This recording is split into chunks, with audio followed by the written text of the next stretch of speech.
Good morning বন্ধুরা, সবাই কেমন আছো? নিশ্চয়ই ভালো আছো, সুস্থ আছো। আমিও ভালো আছি। আমি মৌ, আমার চ্যানেলের নতুন আর একটা ভ্লগে তোমাদের সবাইকে স্বাগত আর অনেক ভালোবাসা জানিয়ে আজকের আর একটা নতুন ভিডিও শুরু করছি। নতুন দিন, নতুন সকাল। আজ হচ্ছে সোমবার। তো সকালের কাজকর্ম কিছুই তোমাদের দেখাইনি। কাজকর্ম বলতে ঘরটা ঝাড় দিয়েছি, ঘরটা মুছেছি, আর হচ্ছে তোমাদের দাদার দোকানের জামা প্যান্টটা ছিল, তো সেটা ভিজালাম, কাচলাম, স্নান করে এলাম। তো এখন পুজো করব। মাত্র স্নান করে ঘরে ঢুকলাম। আর কাচবই বা কী বলো, এই যে এই নাইটিটা ঘরে মেলা ছিল, সেরকম ফ্যানও চালাতে পারছি না, ঠান্ডা লাগছে ফ্যান চালালে, মানে স্যাঁতস্যাঁত করছে নাইটিটা যে গায়ে দিয়েছি। আজকে 3 দিন 4 দিন ধরে বৃষ্টি। তো দেখো, বৃষ্টি তো বাইরে হয়েই যাচ্ছে একভাবে একভাবে হয়ে যাচ্ছে। জামা কাপড়গুলো মেলা আছে, জানি না এখন এইগুলো কতটা কি শুকিয়েছে। এবার বাইরের জামা কাপড়গুলো এবার যে ঘরে নিয়ে আসবো, মেলবো কোথায় সেটাই চিন্তা করছি। আর ভাল লাগছে না এত বৃষ্টি। তো এই যে মেয়ে আর তোমাদের দাদা উঠবে এখনই। তো চলো, জানি না কতটা কি তোমাদের সাথে শেয়ার করতে পারবো। কালকে তো এরকম বৃষ্টিতে দিদি বলে দিল যে দোকানে যেতে হবে না। অবশ্য কালকে রবিবার ছিল, আজকে বলবে না, আজকে যেতে হবে। এখনও যখন ফোন করেনি, আমি পুজো টুজো দিয়ে উঠে ফোন করব। তো চলো, যাই হোক, রান্না করব আলু, ডিম, সোয়াবিন দিয়ে তরকারি করব, আর উচ্ছে রয়েছে, আলু দিয়ে উচ্ছে দিয়ে ভাজা করব। তো ঝটপট আগে পুজোটা সেরে নিই। তো চলো, কেউ স্কিপ করো না, ভিডিওটা পুরোটা দেখতে থাকো। তো তারপর দেখো চলে এসেছি পুজো করতে। তো কালকে ফুল নিয়ে এসেছিলাম। তো কি বলো তো, জবা ফুলের কুড়িগুলো না ঠিক মতন ফোটে না, জানো তো, একদম ভালো লাগে না। কিন্তু কিছু করার নেই, আমাদের তো আর গাছ নেই যে গাছ থেকে তুলে পুজো করব। গাছ থেকে তুলে পুজো করলে কিন্তু খুব সুন্দর ফোটে। তোমাদের দাদা একদিনকে সকালবেলায় বাজার থেকে নিয়ে এসেছিল, মনে হচ্ছে একদম টাটকা গাছে ফোটা জবা, জানো তো, কি সুন্দর লাগছিল। তো কি আর করা যাবে, কুড়ি আনলে তো এরকমই হবে। তো পুজোটা করে নিচ্ছি, পুজোটা করে নিয়ে এবার চলে যাব রান্নাঘরে, কারণ দোকানে যেতে হবে। আর বাইরে তো বৃষ্টি হয়েই যাচ্ছে। কারণ যতই ভাবছি যে তাড়াতাড়ি করব, কিন্তু কাজ আর তাড়াতাড়ি হচ্ছে না। দেখেছো বৃষ্টি কেমন ধারায় হয়ে যাচ্ছে একদম। তারপরে দেখো জল এসেছে, তো ভাবলাম বাসন কটা এখানেই মেজে নিই, কারণ বাইরে যদি বাসন মাজতে যাই পুরো ভিজে যাব। আমার স্নান হয়ে গেছে। তো যেহেতু স্নান হয়ে গেছে তো তাড়াতাড়ি, তো 9টার জলটা পেয়ে গেছি। তো অন্য দিন অনেক সময় জল আবার চলে যায়। তো দেখো চলে এসেছি রান্নাঘরে। তো চা করে নেব। তোমাদের দাদাও হুটোপাটা করছে, ও বেরিয়ে যাবে, কারণ ও এখন একটু অনেক কয়দিন ধরে একটু তাড়াতাড়ি দোকানে যায়। তো বিস্কুট দিয়েই এখন চা খেয়ে তোমাদের দাদা চলে যাবে। তো গতকালকের একটা পরোটা ছিল, তো সেটা দিয়েছিলাম তোমাদের দাদাকে। তো তোমাদের দাদা ওইটা দিয়েই খেয়ে গেল। তো জানি না এখন রুটি খেতে যায় না কেন। তো এবার চাটা খাবো, খেয়ে নিয়ে তারপরে রান্না বসাবো। আমি ভাত বসিয়ে দিয়ে চলে এসেছি, একদিকে ভাত হচ্ছিল আর একদিকে চা করে নিলাম। তো আর ওই বাটির মধ্যে একটা পরোটা ছিল, যেটা বললাম, তো মেয়েকে বললাম বাবাকে এনে দে, আমি খাবো। কারণ আমার না বাসি রুটি বা পরোটা কোনো কিছু না সকালবেলায় চায়ের সাথে খেলে না আমার একদম অ্যাসিডিটি হয়ে যায়, আমি সহ্য করতে পারি না। আগে খুব ভালো লাগতো, লুচি টুচি হোক যাই হোক, কিন্তু এখন আর খেতে পারি না, বেশ অনেক দিন ধরেই। তো তারপর চলে এসেছি দেখো আবারও রান্নাঘরে। তো করব হচ্ছে ডিম, আলু আর সোয়াবিনের তরকারি। কারণ সবজি টবজি তো এখানে ঢোকেই না এই বৃষ্টির মধ্যে। তোমাদের দাদা বাজারেও যেতে পারছে না। আগে এত বছর বিয়ের পরে আমি বাজার করেছি, এখন তোমাদের দাদা বাজার করছে। কি আর করা যাবে বলো, আমি সকালে কাজ করব না বাজার করব। আর পেঁয়াজটা এইভাবে কাটলাম, তার কারণ হচ্ছে মিক্সিতে দিয়ে পেস্ট করে নেব। আর করব হচ্ছে আলু উচ্ছে ভাজা। তোমাদের দাদা যেদিনকে বাজারে গেল সেদিনকে উচ্ছে নিয়ে এসেছিলো। তো গতকালকে ভাতে দিয়েছিলাম, উচ্ছে সেদ্ধ দিয়েছিলাম, আর হচ্ছে 3টে উচ্ছে ছিল। তো 6টা উচ্ছে এনেছিল, উচ্ছেগুলো বেশ বড় বড়। তো 3টে উচ্ছে সেদ্ধ দিয়েছিলাম আর 3টে উচ্ছে ছিল, তো ওটার সাথে একটু আলু দিয়ে ভাজা করব। তাও না উচ্ছে ভাজাটা একদমই অল্প হয়ে গেছে। আর মিক্সিতে মশলাটা করে নেব, ওর মধ্যে একটু জিরে দেবো, ব্যাস। আর হচ্ছে আজকে না কাঁচা লঙ্কা ঘরে নেই, জানো তো, বৃষ্টিতে মেয়েকেও দোকানে পাঠাতে পারছি না, আমি তো খুব একটা যাই না, তোমাদের দাদাও বাজারে যেতে পারেনি। তো দুটো শুকনো লঙ্কা দিয়েই না আজকে তরকারিটা করেছি। শুকনো লঙ্কা খাই না, একটু ভয়ে ভয়েই করেছি দেখো। তবুও কালারটা একটু সাদা সাদাই হয়েছে, যেহেতু শুকনো লঙ্কা বাটা করেছি, তো সেই কারণে মানে আর দিইনি, কাশ্মীরি লঙ্কা দিইনি।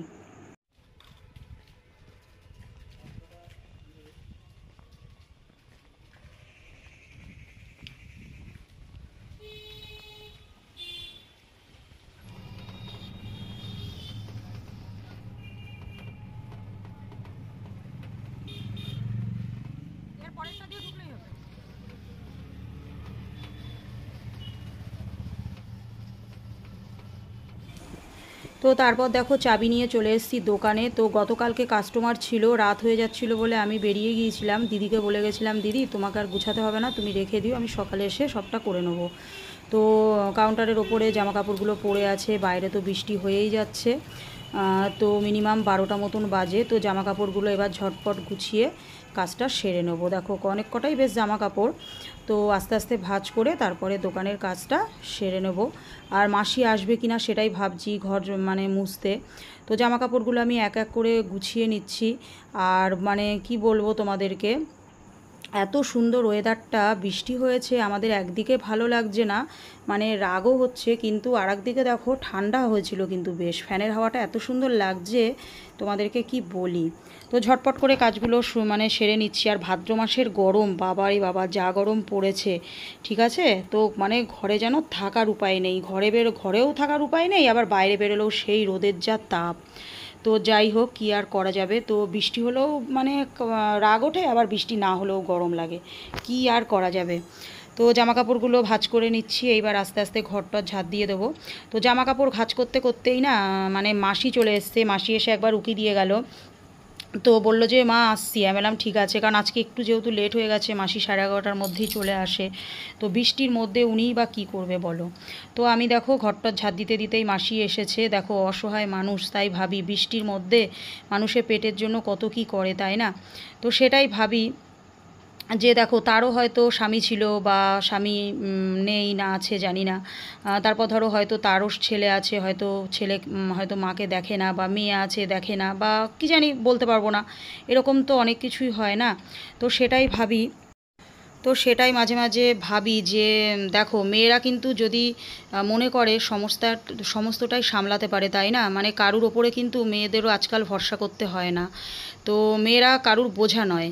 তো মেয়েরা যদি মনে করে যে এক পায়ে দাঁড়িয়ে মানে নিজের মানে সমস্ত দায়িত্ব কিন্তু মেয়েরা মানে চাইলে নিজে করতে পারে, এটাই হচ্ছে বাস্তব কথা গো। মানে শুনতে হয়তো কথাটা খারাপ লাগছে, কিন্তু তোমরা কমেন্ট করো যে আমি কিছু ভুল বললাম কি খারাপ বললাম। ধরো মাসির যখন মাসিকে থেকেও হয়তো কেউ ভেবেছে যে হয়তো তার স্বামী মারা গেছে, বা ছেলে মেয়ে দেখছে না, বা সে অসহায়ভাবে কাজ করছে, এরকম সময় হয়তো একটা মানুষ ভেবেছে ধুর, কেউ হয়তো ভেবেছে যে একে দেখতে হবে, একে ইয়ে করতে হবে, এ হয়তো বোঝা হলো, সে বাপের বাড়ির লোকই বলো শ্বশুরবাড়ির লোকই বলো, আজকাল কেউ কারুর না, তাই না।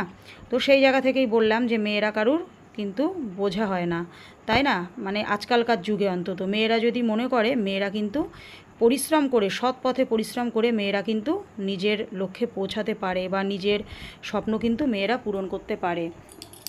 তো যাই হোক, মাসি তো ঘরটরগুলো মুছে চলে যাচ্ছে, মানে মুছে নিচ্ছে। বাইরেটা দেখো কি নোংরা, কি আর বলি তোমাদেরকে। তো মাসিকে বললাম, মাসি তোমাকে আর আজকে এই বৃষ্টির মধ্যে ভিজে কলে যেতে হবে না, বোতলে আগে জলগুলো সব নিয়ে এসছে জানো তো, আমি কাউন্টারের ওপর তুলে রাখলাম। তো আমি বললাম তুমি ওই নেতাটা ধুয়ে তুমি ওই জলটা ওই স্ল্যাবটার ওপরে ঢেলে দাও যেখানে জুতো খোলা হয়, আর তোমাকে বালতি ধুতে কলে যেতে হবে না, কারণ খারাপও লাগছে দেখে, বৃষ্টির মধ্যে তো ভিজতে ভিজতে এসছে, সেই কারণেই। তো মাসি সেটাই করলো, দিয়ে বলছে রে মা ভালোই হলো। আলাম তোমাকে আর যেতে হবে না। দিয়ে তারপর মাসি চলে গেল। আমিও দেখো মানে দোকানে ধূপকাঠিটা দেখিয়ে দিচ্ছি, ধূপ দিয়ে দিচ্ছি। পুজো দেবো না, কারণ দিদি যেহেতু নেই, আমাকে পুজো মানে আমি দিই না, দিদি না থাকলে। তো আমি ধূপটাই মানে জ্বালিয়ে নিই, তো সেটাই করে নিলাম। কটা বাজে বলো তো, এখন 2:30 বাজে। তো একটু ভিডিও বানাচ্ছিলাম, খিদে পেয়ে গেছে, এখন খাবো। তো বৃষ্টি তো একই, বৃষ্টির কথা আর কিছু বলার নেই, সেটা তোমরা সবাই জানো, একবার কমছে একবার হচ্ছে, বৃষ্টির কথা আর কিছু বলার নেই। তো দিদি তো বলেছে ওবেলা একটু তাড়াতাড়ি আসবে, তো দেখা যাক কী হয়। তোমাদের দাদা খেতে যাওয়ার সময় হয়ে গেছে, কোনো দিন এখন একটু আগেও যাচ্ছে, একটু দেরি করেও যাচ্ছে, কিন্তু দেরি হচ্ছে, বেশিরভাগটাই দেরি হচ্ছে। তো যাই হোক, চলো খেয়ে নিই, পেটে চুচু করছে। আজকে বৃষ্টি হচ্ছিলো তো, আজকে চা বিস্কুটও খাইনি এসে। আর সকালে আজকে এত কুটোকাটা লেগেছে, ওই যে বললাম না, যে বাসনগুলো পর্যন্ত মেজে রেখে আসতে পারিনি, বলেছিলাম আগে, ঠিক মনে পড়ছে না। তো যদি না বলে থাকি তাহলে আর একবার বলে দিই। আজকে যখন রান্না আমার শেষ হলো, যখন ডিম সোয়াবিন আলু তরকারিটা নামালাম, তখন 11:35 বাজে। তো একটা খুন্তি, একটা কড়াই, একটা মানে তরকারি যে ঢাকা দিয়েছিলাম সেই থালাটা, মেয়ে সকালে খেয়েছে ওই থালাটা, আর কালকে রাতের হাঁড়িটা রয়েছে। তো আমি না আর মাজতে পারলাম না, ওই টাইমে তো জল নেই, এবার বাইরে থেকে জল টেনে এনে ধরো রান্নাঘরে মাজতে হবে, বাইরে যেহেতু বৃষ্টি পড়ছে। তো মেয়ে আমাকে বলছে মা এত হুটোপাটা করো না, তোমারও কাজ, তুমি চলে যাও। এবার তোমাদের দাদা কি করে বলো তো, ওই বাসনগুলো রাখা থাকলে না গিয়ে মাজে, এবার এগুলো খুব বাজে লাগে।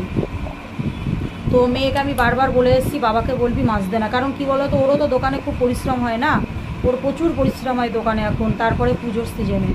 আমি ধরো বসে আছি একটা টাইমে বসছি, আবার হয়তো কাস্টমার হচ্ছে বা হবে, কিন্তু তোমাদের দাদার একদম রেস্ট নেই এই পুজোর কটা দিন। তো এবার ছেলে মানুষও বাড়িতে গিয়ে বাসন মাজবে, ওইটুকু সময়ের জন্য স্নান খাওয়া করতে যায়, তো এটা কি ঠিক হয় বলো তো, ঠিক হয় না। তো সেই কারণে কিছু করার নেই, কারণ আমার আজকে অনেকটা লেট হয়ে গেছে। তো যাই হোক, কালকে থেকে আরও সকালে উঠে করার চেষ্টা করব। আজকে একটু লেট হয়ে গেছে, বৃষ্টির জন্য 8টায় উঠেছি। তো চলো খেয়ে নিই, খিদে পেয়েছে। খাওয়াটা তোমাদের সাথে শেয়ার করছি না, কারণ ফোনে চার্জ নেই, যেহেতু ভিডিও বানাচ্ছিলাম, চার্জে দিয়ে তারপর খাবো। তো চলো পরে আসছি।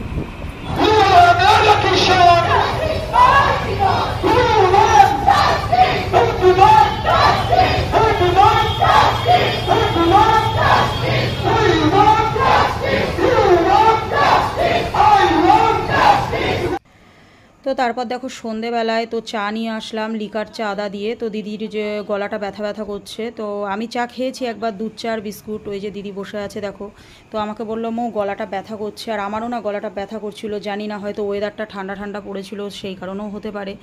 তো দুধ চা নিয়ে আসলাম। তো আদাটা না ওই কুচিয়ে দিয়েছে, আদা ফুটিয়ে চা করে দেয়নি, তো মানে বিট লবণ দিয়েছিল, বেশ ভালো ফ্লেভার এসেছিলো। তো আমি দেখো নিচটায় বসে খাচ্ছি, আমি নিচটাতেই বেশিরভাগ বসি, কারণ আমার হেলান দিয়ে বসতে না সুবিধা হয়। তো বাড়ি চলে এসেছি, এখন বাজে হচ্ছে 9টা। তো আমি 8:30টার আগে আগেই চলে এসেছি আজকে। তো যা বৃষ্টির জন্য রাস্তায় লোকজন কিচ্ছু নেই। তো দিদি বললো চলে যা, ফালতু বসে থেকে কি করব। দিদিও চলে যাবে মনে হয় এতক্ষণ, হয়তো দাদা নিতেও চলে এসেছে, হয়তো চলেও গেছে। তো এসে হাত মুখ ধুলাম, তো একটু শুয়েছি, মাজাটা খুব ব্যথা করছে জানো তো। আর ওই যে মিঠি, আমি এসে দেখছি ওই পাশের ভাইদের ঘরে গিয়েছে, মানে সবে মনে হয় পড়ে টড়ে উঠলো, দাদু বলল। দিয়ে রাতের খাবার বলতে ভাত আছে, দুপুরের তরকারি আছে, আর কিছু করব না। কালকে একটা নেমন্তন্ন ছিল জানো তো, মানে প্রত্যেক বছরই যাই, সেই আমাদের এক মামার বাড়িতে, ওখানে বিশ্বকর্মা পুজোর দিন বাৎসরিক পুজো হয়, মা কামাখ্যা ঠাকুর আছে। আমরা অনেকবারই গিয়েছি, আমার আগের চ্যানেলে অনেক না হলেও মনে হয় 2-3টে ভিডিও আছে, তো এই চ্যানেলে নেই। তো কি করব ভাবছি, এবার দোকানও রয়েছে, এবার প্রত্যেক বছর যাই, তো মনটাও টানছে জানো তো, ভাল লাগছে না। মেয়েও বারবার বলছে এবার দোকানের জন্য। তোমাদের দাদা তো দোকানে ঢোকার পর থেকে আর 2 বছর ধরে যেতে পারে না, আমি প্রসাদ এনে তোমাদের দাদাকে দিয়ে দিই, খুব ভাল লাগে বাড়িতে, ওই বাড়িতে গেলে পুজো টুজো দেখতে, আমার এক মামার বাড়িতে। তো জানি না যাব কি না, গেলে তোমাদের সাথে শেয়ার করব। তো যেহেতু কাজটায় ঢুকে গেছি, তো এখন দেখা যাক, একবার দিদিকে ফোন করে নালে বলবো যে দিদি একটা জায়গায় নিমন্ত্রণ আছে, বিকালে গেলে কি হবে, দেখি কি বলে। তো কালকের চিন্তা কালকে দেখা যাবে, ভিডিওটা আর বেশি বড় করছি না, কালকে আসবো আবার একটা নতুন ভিডিওর সাথে। ততক্ষণ তোমরা ভালো থেকো, সুস্থ থেকো, সাবধানে থেকো, সবাইকে গুড নাইট। আর যারা এখনও পর্যন্ত আমার ভিডিওটা দেখছো অথচ চ্যানেলটা সাবস্ক্রাইব করোনি, অবশ্যই কিন্তু চ্যানেলটা সাবস্ক্রাইব করে দিও। সবাইকে গুড নাইট বা গুড নাইট দিয়ে দাও। বিশ্বকর্মা পুজো না হয় কালী পুজো হয়, বিশ্বকর্মা পুজো হয় না। হ্যাঁ, কারণ ওই কালী ঠাকুর তো ওই দাদুর বাড়িতে বিশ্বকর্মা পুজোর দিনই প্রতিষ্ঠা হয়েছিল, ওটা বাৎসরিক হয় প্রতি বছর বিশ্বকর্মা পুজোর দিন। বিশ্বকর্মা পুজো গ্যারেজেও হবে। হ্যাঁ, কত পুজো হবে, শীত শীত করছে। তো যাই হোক, চলো গুড নাইট সবাইকে, গুড নাইট দিয়ে দে। Good night.